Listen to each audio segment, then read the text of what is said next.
కీర్తనలు 3వ అధ్యాయము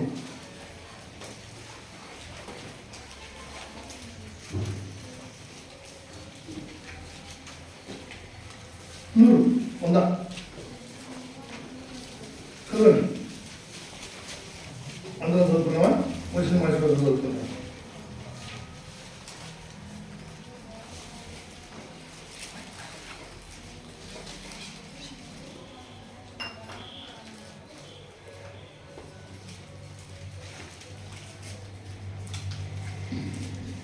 సమస్త దేశములారా యెహోవాకు ఉత్సాహధ్వని చేయుడి, సంతోషముతో యెహోవాను సేవించుడి, ఉత్సాహముతో శ్రేష్ఠుడు ఆయన సన్నిధిలోని యెహోవాయే దేవుడని తెలుసుకోండి. ఆయనే మనల్ని స్తుతించును, మనము ఆయన వారము, ఆయన హృదయము ఆయన యొక్క ప్రయాణము. స్తుతిస్తూ ఆయన గుమ్మములో ప్రవేశించి కీర్తనలు పాడిస్తూ ఆయన ఆవరణలో ప్రవేశించి ఆయన స్తుతించుడి, ఆయన నామమును ఘనపరచుడి.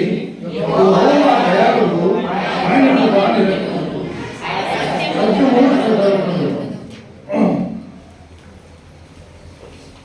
దేవుడు తండ్రి పరిశుద్ధమైన ప్రభువా, స్తోత్రాలు చేస్తున్నాం.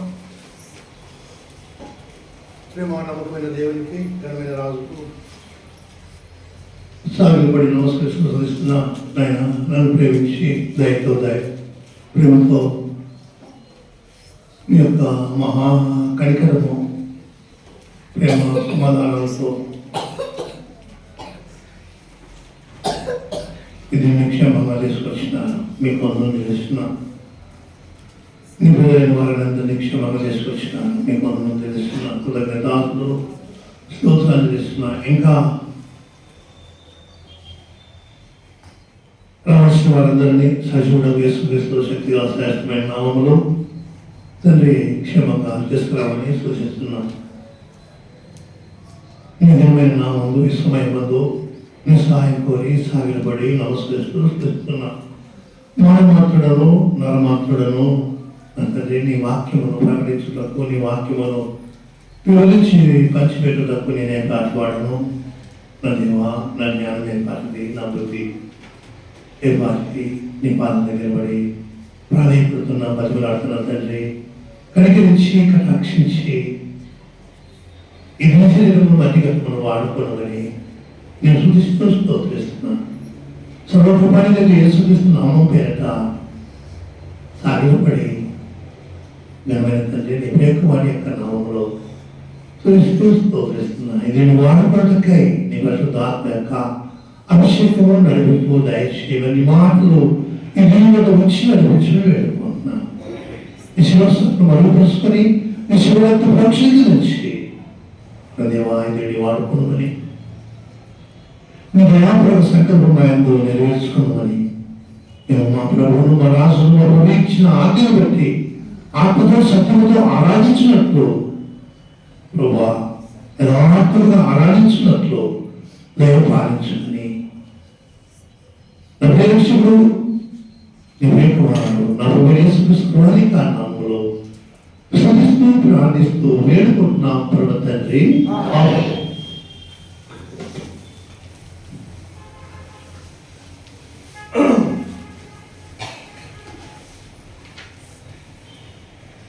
జీవగల దేవుని యొక్క గ్రంథము, జీవగల దేవుని యొక్క గ్రంథము.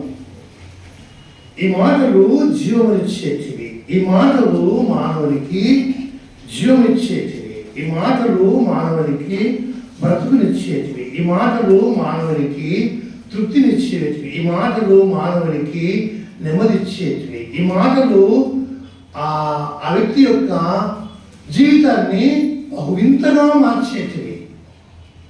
ఒక వింతైన జీవితాన్ని, మునుపు జీవించిన జీవితానికి ఇప్పుడు జీవించే జీవితానికి ఒక వింతైన జీవితాన్ని అనుగ్రహించేటివి. అదే అప్పుడు వేరున్నాడు, ఇప్పుడు వేరున్నాడు ఈ వ్యక్తి.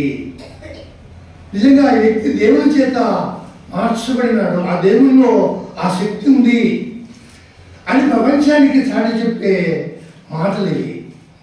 కనుక ఈ మాటలు నమ్ముతూ వీటిని అంగీకరిస్తూ వచ్చినాం. అయితే ఈ దినం కూడా అట్లే దేవుని మాటలను అంగీకరించి ఆరాధించడానికి మనం పూనుకోవాలి. దేవునికి కృతజ్ఞత చెల్లించే ఆ గొప్ప గుణం ఉండాలి. దేవుని కృతజ్ఞతలు స్తుతులు చెల్లించే ఆ గొప్ప మనసు ఉండాలి. తిమోతి రాసిన పత్రిక 2వ పత్రిక 1వ అధ్యాయము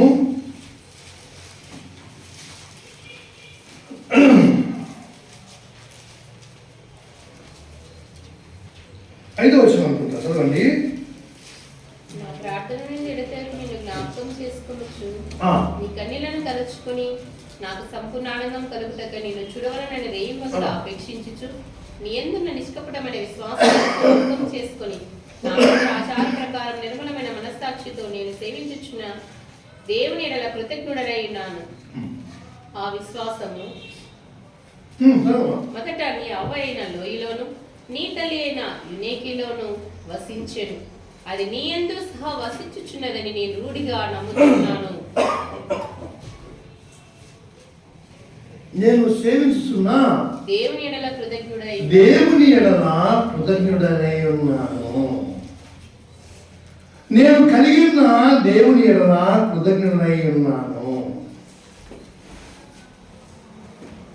నన్ను వెతికి రక్షించి గొప్ప రక్షణ ఇచ్చి నా పాపములన్నీ క్షమించిన వారిని, నా పాపములన్నీ తీసివేసిన ఆ ప్రభు ఎడల నేను కృతజ్ఞుడనై ఉన్నాను.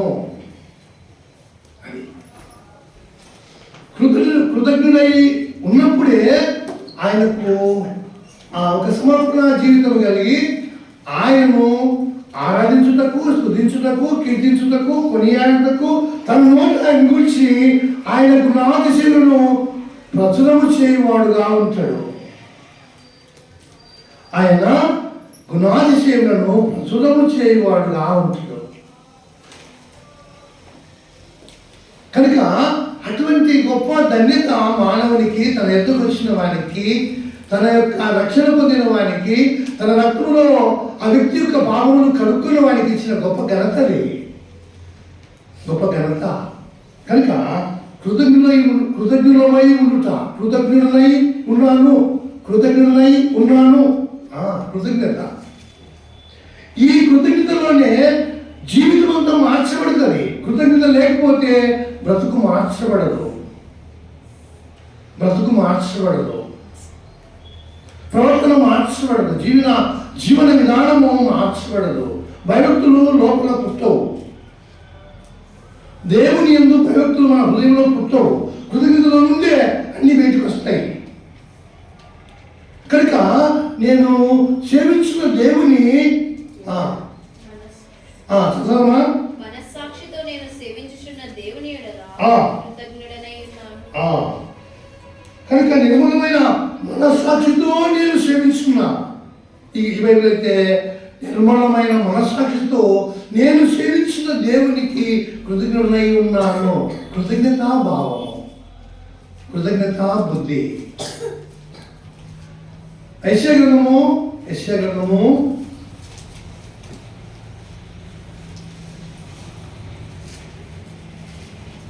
57:19 అనుకుంటా. వారిలో కృతజ్ఞతాబుద్ధి పుట్టించు, దూరస్తులకును సమీపస్తులకును సమాధానం అని చెప్పి, దూరస్తులకును సమీపస్తులకును సమాధానం అని చెప్పి నేనే వారిని స్వస్థపరిచిన యెహోవా సెలవిచ్చుచున్నాడు. కనుక మనం ఎవరము, మునుపు ఎవరము, దూరస్తులం, అనిలము. భారతదేశంలోని అనిలము, దేవుని ఎరుగని వారము, అనిలము.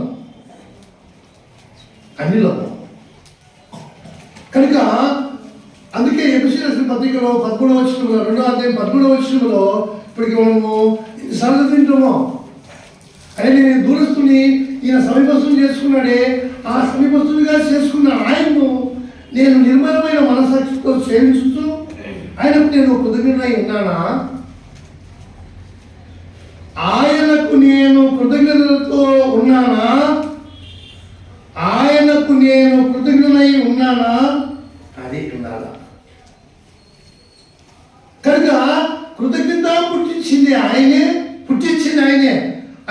నువ్వు అది ఆయన అడగకుండా నీలోనికి రాదు రాదు రాదు రాదు రాదు. నేను దీనికోసం చాలా దినములు నేను అప్పుడు ఆరంభ దినాల్లోనే నాకు ఎవరు నేర్పలే ఆ వచనం నాకు కనబుదరికి వచ్చే దానే నేను వేడుకుంటూ వచ్చినాను. ఇవి తిమోతి రాసిన పత్రిక మొదటి పత్రిక, రెండో పత్రిక, తీతుకు రాసిన పత్రిక, ఇవి రెండు పత్రికలు సేవకుని కొరకు కదా. ఈ సేవకుని గురించి సేవకుడు ఉండవలసిన విధానం ఏందో ఈ యొక్క అధ్యయనం చెప్తాను కదా అని వాటిని పదే పదే చదువుకునేవాడిని నేను. అప్పుడు మొదటి అధ్యాయంలో ఉంది 13వ వచనం చదవండి. మొదటి పత్రిక మొదటి అధ్యాయంలో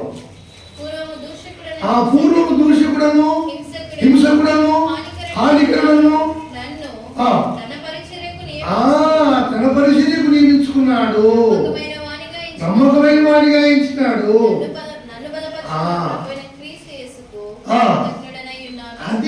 అది నేను పట్టుకున్నా, ఆ వచనమే నేను పట్టుకున్నా.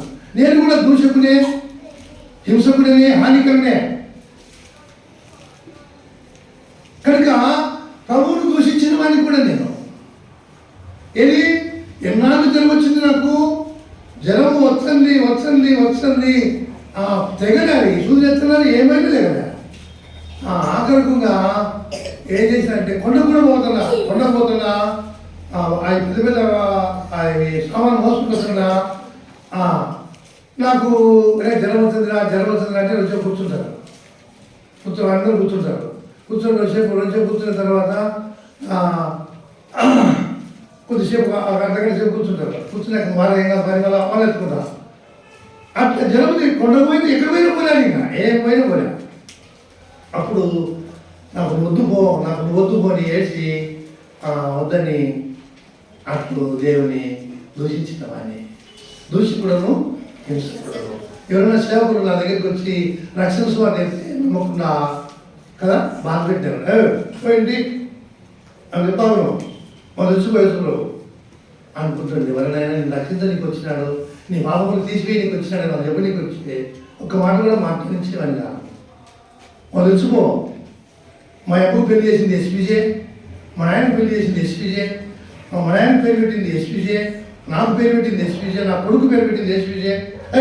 పోయింటి ఆయన చదువుకునేవాడి. పేరు పెడితే వస్తుంది,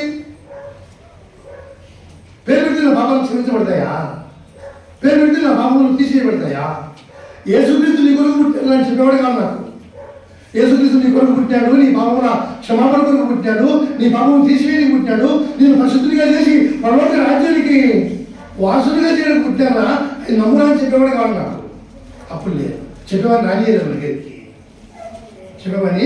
దగ్గరికి రానియలే.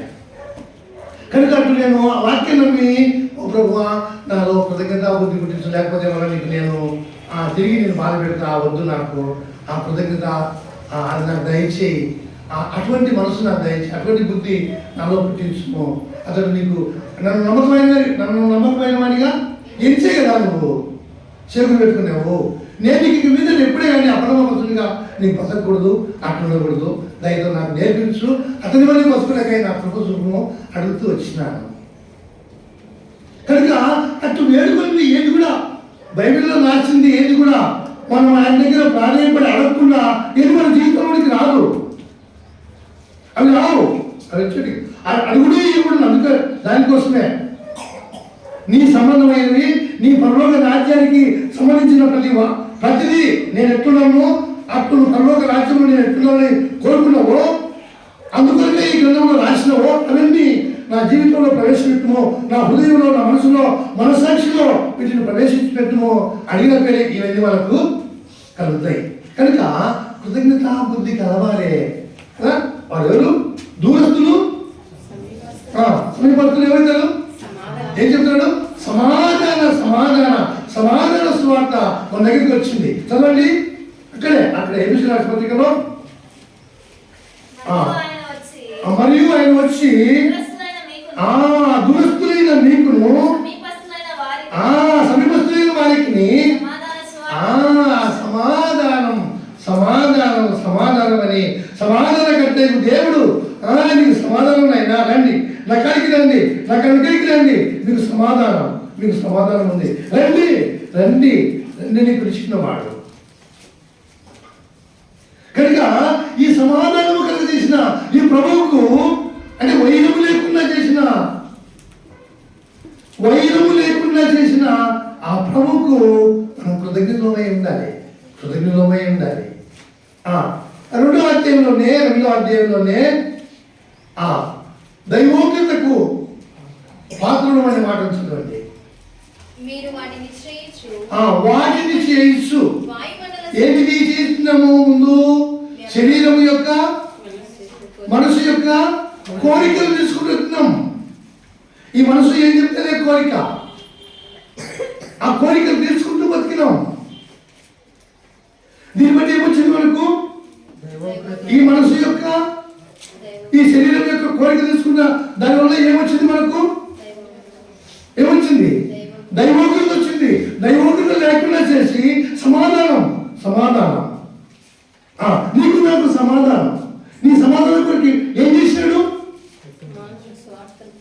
ఈ సమాధానం కొరకు ఏం చేసినాడు?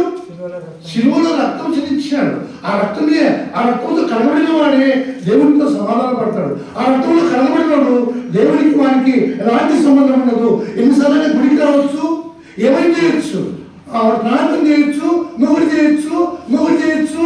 దాని వలన ఎప్పుడు కూడా మారలేవు. ఆ రక్తము నీ హృదయం తాకకుండా, నీ మనసాక్షిని ఆ రక్తం శుద్ధి చేయకుండా నువ్వు సమాధాన పడలేవు దేవునితో.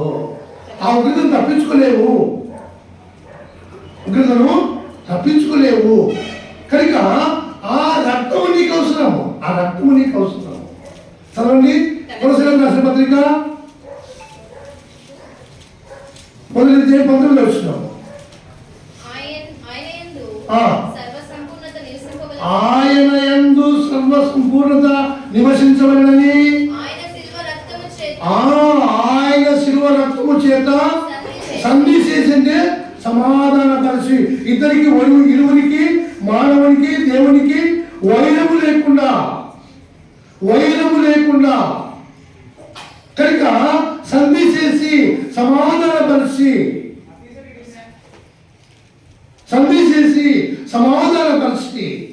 ఏ రక్తము చేత ఆయన పని చేశాడు. ఒడ్లకి పని కూడా చేసిన ఆయన.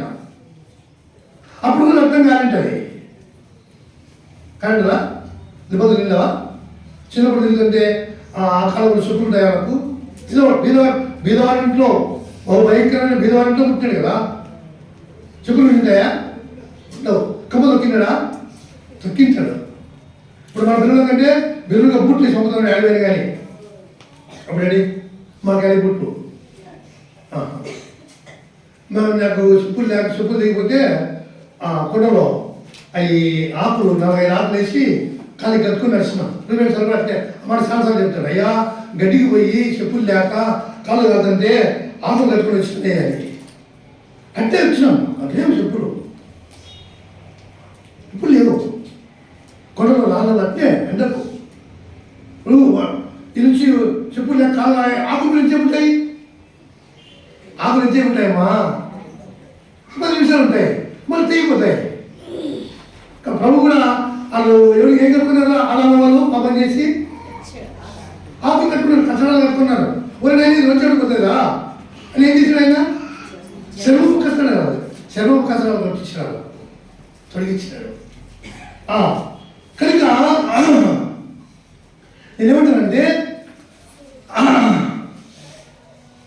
ఆ మహిమగల మహారాజు యొక్క ప్రేమను బట్టి, ఆ దేవదేవుని యొక్క కృపను బట్టి, మనము ఆయన చూపిన ఆ అపారమైన ప్రేమను బట్టి మనము కృతజ్ఞత గలవారమై ఉండాలి.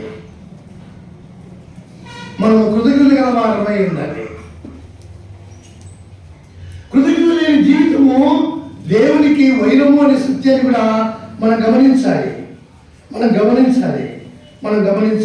రండి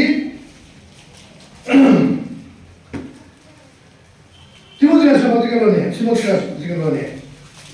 ఇంతకుముందు మీకు ఏదో వచ్చిందని చెప్పినా కదా, ఆ వచ్చిన చదవండి. ఏమొచ్చింది చెప్పినాను? చదివినారంట. చదివినారమ్మా? చదవలేదమ్మా? కొలస్సీ 1:19 అది కాకుండా ముందు ముందు చదివినారా? సరే.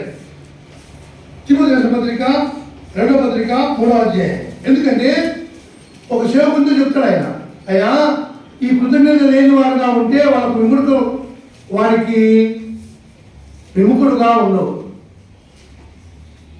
ఈ కృతజ్ఞత లేని వాళ్ళకు విముఖుడుగా ఉండని చెప్తాడు. చదవండి, 2వ వచనం చదవండి.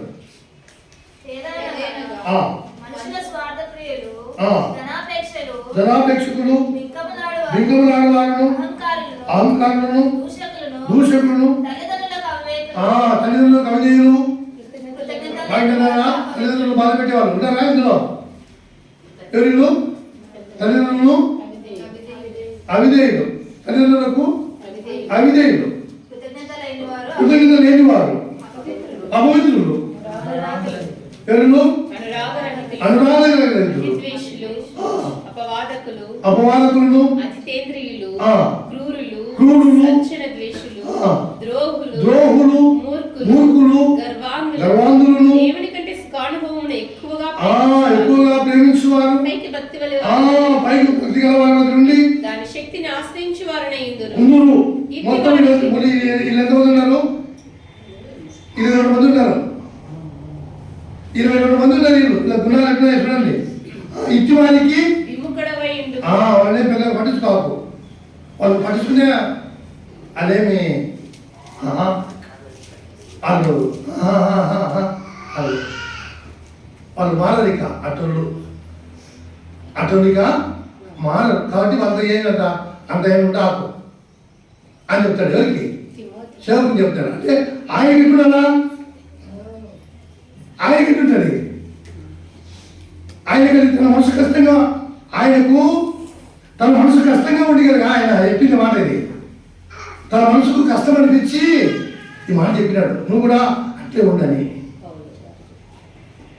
వీళ్ళు ఎవరున్నారు? కృతజ్ఞత లేని వాడు అన్నాడు. చదవడం మాట అందరూ చదవండి, బైబిల్ నుంచి అందరూ చదవండి. బైబిల్ ఉన్నవాడు చదవండి, అందరు తీయండి. కొంతమందికి నాయనమ్మని లెక్కడా, వాళ్ళు ఏడ్చిన వాళ్ళ లెక్కడా, వాళ్ళు బాధపడే లెక్కడా, వాళ్ళు ఏడ్చి మొత్తుకునే వాళ్ళకి ఏమనిపించదు. వాళ్ళ నాయన ఏమైనా మాట్లాడతారు, వాళ్ళ అమ్మని ఏమైనా మాట్లాడతారు, వాళ్ళ నాయన ఏమైనా అంటారు.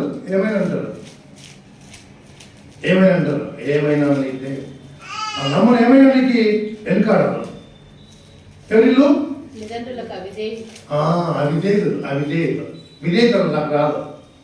కనుకొచ్చే నీకు జన్మనిచ్చిన దేవుడు ఆల్రెడీ కనబడకపోతే కారణాన్ని దేవుడు నీకేం కనబడుతాడు? కనబడదు. కృతజ్ఞత లేనివారు ఇంతకుముందు నేను పాట పాడి కదా, ఆయన బలపడతాడు, ప్రశాంతంగా బలపడతాడు.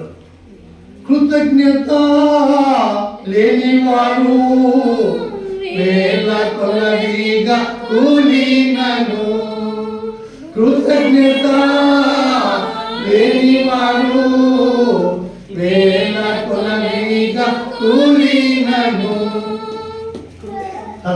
కూలిపోతే అంటే దీనికి అర్థం ఏంటంటే వాళ్ళు దేవునికి దూరమైనారు, వాళ్ళు దేవునికి ఇష్టంగా లేరు కనుక వాళ్ళు ఆ విధంగా అయిపోతారు అని చెప్తారు. కనుక నీవు కృతజ్ఞత ఆ భావము కలిగి దేవుని ఆరాధించాలి. ఏదో యాంత్రికమైన ఆరాధన కాదు. కనుక ఆ శిలువ రక్తములో నువ్వు కడగబడినప్పుడే, శుద్ధి చేయబడినప్పుడే నీ మనసారా దేవుని ఆరాధించే ఆరాధన. ఎందుకంటే నేను ఆ విధంగా అయిపోయినాను, ఇటువంటి వాడిని, ఈ విధంగా ఘోరమైన వాడిని, అటు అన్యాయస్తుని, అక్రమకారుని. కనుక నా కొరకు ప్రభు ప్రాణం పెట్టినాడు, నా కొరకు ప్రభు రక్తము చెల్లించినాడు అని గొప్ప ఆ మనసుతో దేవుని ఆరాధించాలి.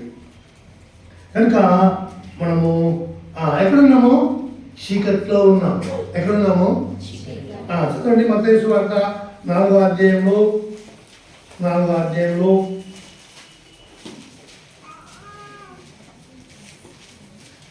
చీకటిలోను మరణఛాయలోను కూర్చున్న వారికి కదా. వెలిగించుటకై గొప్ప వెలుగు. కానీ ఇప్పుడైనా ఎవరైనా కూర్చున్నా ప్రభువా నేను నీ వెలుగులో కూర్చుంటా చీకట్లో కూర్చున్నాను ఎవరు పెడతాను అన్నారా? అన్నా మనకేం మేమేం కట్టాం? మేము ఎప్పుడైనా వెలుగు అంటాం అనుకుంటున్నాం. అనాలి దినదినము అనాలి, దినదినము అనాలి. ప్రభువా నేను మరణఛాయలోను కదా. చదవండి వచ్చింది చదవండి. దేశముల ప్రాంతములలో సముద్ర తీరమందలి కపెర్నహూమునకు వచ్చి కాపురముండెను. జెబూలూను దేశమును నఫ్తాలి దేశమును యోర్దానునకు అవతలనున్న సముద్ర తీరమున అన్యజనులు నివసించుచు గలిలియాను చీకటిలో కూర్చుండి ఉన్న ప్రజలను గొప్ప వెలుగు చూచిరి. గొప్ప వెలుగును చూచిరి. మరణ ప్రదేశములోను మరణ ఛాయలను కూర్చుండి ఉన్న వారిని వెలుగు ఉదయించెను. కనుక చీకట్లో కూర్చున్న వారికి ఎక్కడికి వచ్చారు? గొప్ప వెలుగు, ఆశ్చర్యకరమైన తన వెలుగులోనికి తెచ్చుకున్నాడు ఆయన. కనుక నువ్వు ఎక్కడున్నావు? మునుపు ఎక్కడుంటివి? పూర్వం ఎక్కడుంటివి? పూర్వము ఎక్కడ ఉంటివి? ఇప్పుడు ఎక్కడికి వస్తేవి? ఎక్కడున్నావు? ఇది నీకు జ్ఞాపకం ఉంటే అరే నేను చీకట్లో ఉన్నానే, మరణంలో ఉన్నానే, ఇప్పుడు మరణంలో ఉండి ఎక్కడికి వచ్చినావు? చదవండి వచ్చినావు ఒక్కడిగా వచ్చినావు. చదవండి 5వ అధ్యాయము యోహాను సువార్త 5వ అధ్యాయం 24వ వచ్చినావు.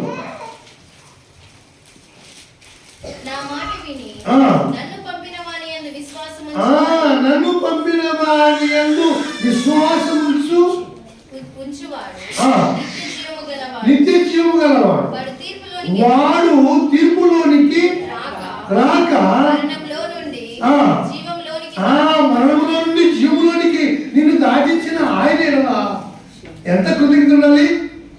ఎటువంటి కృతజ్ఞత ఉండాలి? ఎంత కృతజ్ఞత ఉండాలి? ఎటువంటి కృతజ్ఞత ఉండాలి? కనుక అందుకే ఆయన ఏమంటే అటువంటి వారికి యువకుడుగా ఉండు, వాడు ఏమో చెప్పిన వినట్లే కాదు అన్నట్లు ఆయన చేస్తాడు. కనుక మనము ఆరాధన చేసేప్పుడు నీ ఆరాధనకు ఆయన విముఖుడుగా ఉన్నాడనుకో, నువ్వు ఆరాధించి దాన్ని ఉన్నా. కనుక కృతజ్ఞతతో కూడిన ఆరాధన చేయాలి. కృతజ్ఞతతో కూడిన ఆరాధన ఆ భావము మన మనసులో ఉండి మన హృదయంలో ఉండి అట్లు దేవుని ఆరాధించాలి. అది దేవుడు కోరుకుంటాడు. దాన్నే యథార్థముగా ఆరాధించుతా, సత్యముతో ఆరాధించుతా. కనుక ఇక్కడున్నామో చీకట్లో ఉన్నాం, ప్రతి మనుషుడు చీకట్లో ఉన్నాం. నేను కూడా పడేవాడు ఇప్పుడు.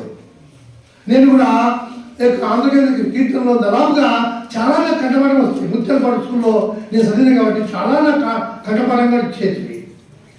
లోకమంతటా వెలుగు ప్రకాశించేను, యేసు జన్మించినప్పుడు లోకమంతటా వెలుగు ప్రకాశించేను అనేవాడిని.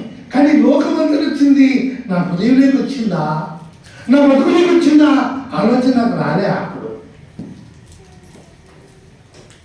అది నన్ను వెలిగించిందా నాకు రాలే. అప్పుడు నాకు రాలే.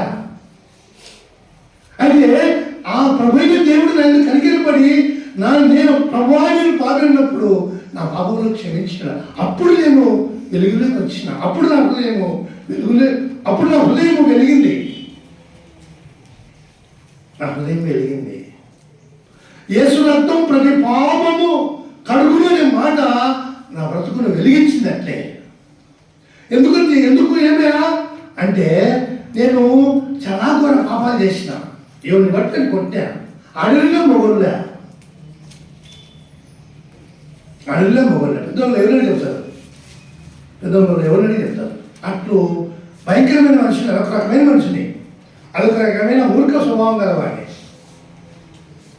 ఎవరైనా ఏమైనా వాళ్ళు కాపాడు కదా, వాళ్ళు అట్టు కదా, వాళ్ళు పెద్ద కులం వస్తుంది కదా, ఇట్లా ఎట్లా అంటే నేను అక్కడ ఎప్పటికీ బాగుంటుంది ఒకటి, లేదంటే కత్తిగా ఉంటుంది, లేదంటే ఒరిజినల్ పాము లేకపోతే బాంబు మాదిరి ఒక గుండె రాయి తీసుకొని కొండ దగ్గర గుట్ట దగ్గర గుండె రాయి తీసుకొని ఆ రాయికి ఒక పేపర్ చుట్టి దానికి ఒక రకమైన కళ చూసి దారాలన్నీ చుట్టి చూసుకో అని అని కూడా బెదిరించేవాడిని.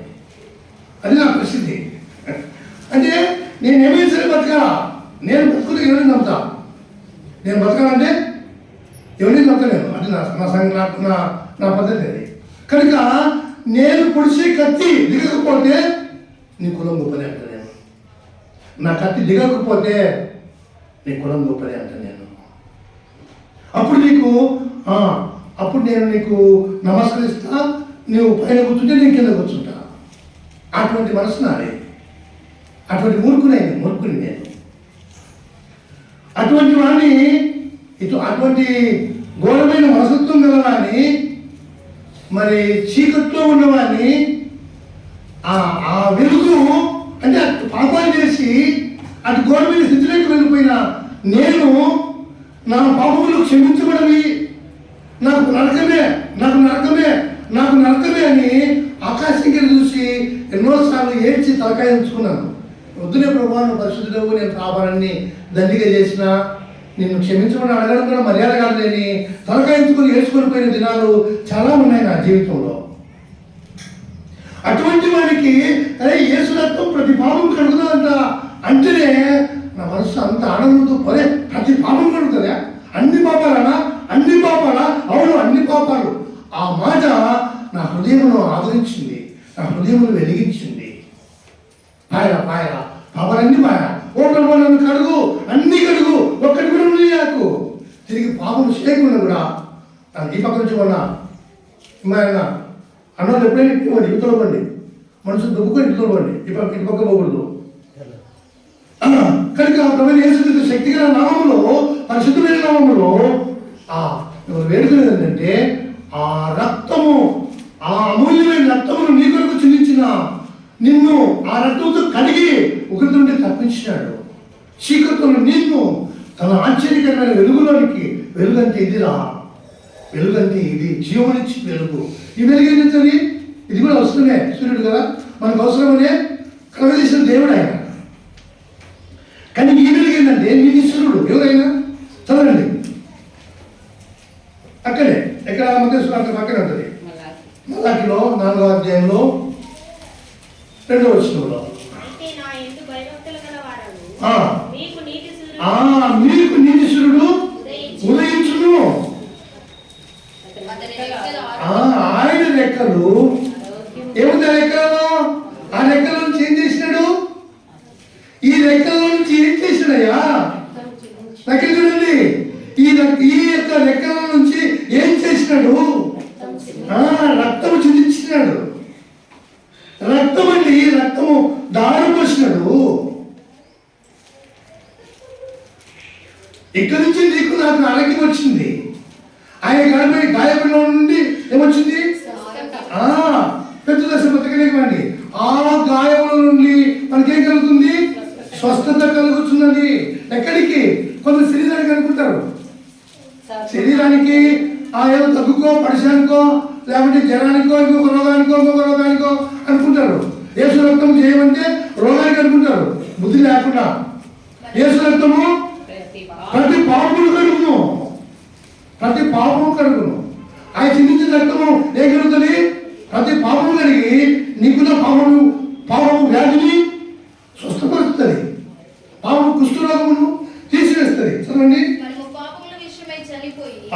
పాపముల విషయమై చనిపోయి ఆ అధ్యాయం వచ్చి చెప్పమ్మా, 2వ అధ్యాయము 24వ వచనం చదువు.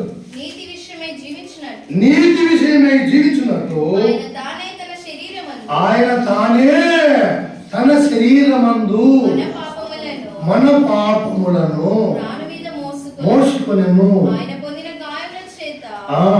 పొందిన గాయముల చేత అది ఆయన రెక్కలు ఏం చేస్తాయి? ఆరోగ్యం కలుగజేస్తాయి. ఏం చేస్తాయి? ఆరోగ్యం ఏం చేస్తుంది? చదవాలి అక్కడ మలాకిలోకి పోవాలి. కనుక బయలుదేరి ఎక్కడికి బయలుదేరుతారు? డ్యాన్స్ దగ్గర పోయి డ్యాన్స్ చేస్తారా? డబ్బుడి కాక పోయి డ్యాన్స్ చేస్తారా? ఎక్కడ పోతారు? దేవుని మందిరానికి వచ్చి దేవుని సన్నిధికి వచ్చి, దేవుని ఇంటికి వచ్చి గంతులు వేస్తారు, ఆనందంతో ఆరాధిస్తారు. అది దేవుని సన్నిధిలో ఆనందంతో ఆరాధించుట, అది ఆరాధన. ఆయన కలగజేసిన ఆ స్వతంత్రం బట్టి, ఆయన కలగజేసిన ఆ పాప జీవితం నుండి ఆ పవిత్రమైన జీవితం నడిపించినాడు. అపవిత్రమైన జీవితంలో నుండి పవిత్రమైన జీవితంలోనికి, పాప జీవితం నుండి పరిశుద్ధమైన జీవితంలోనికి, నీతిహీనుడుగా అంటే అవినీతిపరుడుగా ఉండిన ఆ వ్యక్తి నీతిమంతుడై, దేంతో? యేసుక్రీస్తు రక్తము ద్వారా నీతిమంతుడు. నీతిమంతుడు లేడు, ఒక్కడు లేడు. అయితే దేని ద్వారా? రోమీయులకు రాసిన పత్రిక 9వ అధ్యాయము ముగించుకుందాం. 5వ అధ్యాయం 9వ వచనం, దయచేసి క్షమించండి. 5 కాబట్టి ఆయన రక్తం వలన ఇప్పుడు నీతిమంతులంగా, అంటే రక్తంతో కడగబడినప్పుడు ఇప్పుడు నీతిమంతులమై దేవుని ఆరాధించుతాను. కనుక అట్టి భాగ్యము చివర దేవుడు నీకు నాకు దయచేసినాడు, నీకు నాకు అనుగ్రహించినాడు. కనుక ప్రభువు యేసుక్రీస్తు శక్తిగల శ్రేష్టమైన ప్రశుద్ధమైన నామములో, గొప్ప నామములో మిమ్మల్ని వేడుకుంటున్నాను.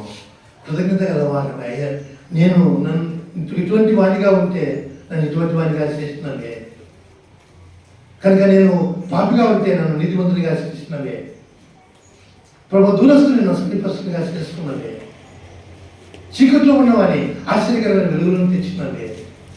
మన ఛాయలో ఉన్నవాడిని కదా ఎక్కడ తెచ్చినాడు? జీవులోనికి దాటించినవే. ఆయన జీవులోనికి నన్ను దాటించినవే. నీ జీవులోనికి నన్ను తెచ్చినవే. నీ జీవుడు నాకు ఇచ్చినవే. కనుక నీకు నాకు వైరం ఉంటే సమాధానం ఎత్తి సమాధాన స్వార్థ నా యొక్క చెవులకు, నా హృదయానికి, నా ఆత్మకు వినిపించినవే. నా సమాధానం కలగజేసినవే. నా సమాధాన శిక్ష నువ్వు సులువులో భరించినవే. అందును బట్టి నా మనపూర్వకంగా నీ కృతజ్ఞతాస్తుతులు చెల్లిస్తున్న ప్రభువా, నిర్మలమైన మనస్సాక్షితో నేను సేవించిన దేవునికి కృతజ్ఞులనై ఉన్నాను. కృతజ్ఞులమై ఆరాధించాలి. కృతజ్ఞులమై దేవుని శ్రద్ధించుకుంటాం. లేచి పాడుకుంటాం.